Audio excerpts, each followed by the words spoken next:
প্রথম বেতন কিনা একটা কাম কর করে লর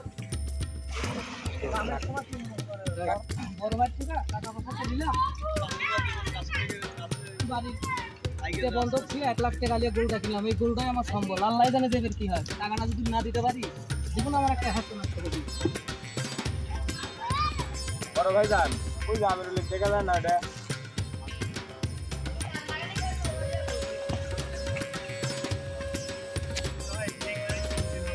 শিমুল বড় ভাই যা করবি আমাদের ভালো লাগি করবি ইনশাআল্লাহ এরে আমি যে দক্ষিণ পাড়ার জমির কাগজ আমার কাছে বন্ধক দিয়ে বন্ধকে টাকা লিখু তোর কি হুট জ্ঞান আছে কিছু আছে আমি রুল আমরা এই বড় ভাই ধরছি আমরা চাষা বসা মানুষ আমরা পরেরটা খেলে আমরা ঠিক মনে ঠিকই থাকি তোর মনে আছে তুই তো আমার টাকা তুই দিলি না আমার সাথে যোগাযোগ তো করলি না রে